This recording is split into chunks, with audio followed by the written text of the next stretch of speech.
카메라 이재명 대표 구속영장 기각됐는데 어떻게 보시나요? 구속영장 결정은 범죄 수사를 위한 중간 과정일 뿐이고 이번 이 대표에 대한 결정도 그 내용이 죄가 없다는 내용이 아닙니다. 검찰이 그간 절차에 따라서 공정하게 수사해왔고 앞으로도 그렇게 할 것이라고 생각합니다. 그 영장 기각 사유를 보면 좀 이화영의 진술의 신빙성을 좀 법원이 의심을 많이 하는 것 같은데 뭐 그 과정에 진술하는데 문제가 없었던 건지.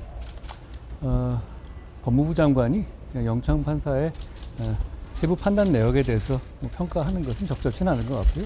필요하다면 검찰이 설명하지 않을까 생각합니다. 이 대표 관련 그 남은 수사는 어떻게 될까요? 말씀드렸다시피 영장 결정은 이 범죄 수사를 위한 중간 과정에 불과합니다. 차질 없이 진행될 겁니다. 그 구속영장 재청구 이런 거는 뭐 그런 건. 검찰이 판단할 문제입니다. 그리고 그 어제 로톡 변호사들 이제 징계 취소하신 결정도 있으셨는데 뭐 그거는 어떤 이유 때문에 하셨는지 좀.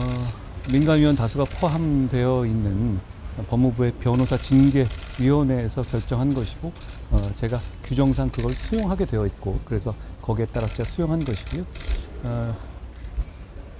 그 이슈는 변호사 제도의 공공성, 국민의 권익을 보호하는 것이니까 일반 어떤 사기업처럼 보기는 어려운 면이 있거든요. 그것과 국민의 기술 발전에 따른 국민의 사법 접근성 제고라는 두 가지 가치가 조화롭게 고려되어야 할 부분입니다. 그런 것 때문에 시간이 오래 걸려서 여러 가지 숙고를 했고 그 끝에 이 123명인가요? 변호사들의 징계를 취소하고 다만 이 사법 그 플랫폼 업계에 대해서 어떤 이 영업 방식에 있어서도 제도의 개선이 필요하다라는 결론을 낸 겁니다. 저는 여러 가지를 고려한 결정이었다고 생각하고 그 결정에 따라서 변협이나 그런 업계 이런 쪽이 또 새로운 제도를 잘 만들어 나가도록 법무부가 잘 지원하도록 하겠습니다. 그 어제 영장 기각으로 야권에서 이제 무리한 수사였다 이런 비판이 나오고 있는데 요거에 대해서는 어떻게 보시나요? 제가 체포동의안 설명에도 말씀드렸다시피 관련 사안으로 21명이 구속됐습니다.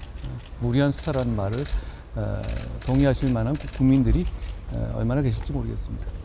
이 수사 동력이 떨어질 수도 있다는 우려도 나오는데요. 범죄 수사는 진실을 밝혀서 책임질 만한 사람에게 책임을 지게 하는 절차입니다. 동력 같은 건 필요하지 않습니다. 시스템이 동력입니다. 좀 검찰 수사가 약간 정치 영역으로 들어오다 보니까 뭐 영장 결과가 뭐 바뀌고 이런 뭐 얘기를 하시는 분도 있던데 뭐 그런 거는 어떻게 보시는지. 정치인이 범죄를 저지른다고 해가지고 사법이 정치가 되는 건 아니고요. 그래서도 안 됩니다. 저희는 통상 사건에 따라서 사건에서도 뭐 중간에 영장 기각되는 거 많이 보셨잖아요. 뭐 그런 정도입니다. 흔들림 없이 수사할 것이라고 생각합니다. 추석 잘 주십시오. 고생했어요. 고생했어요.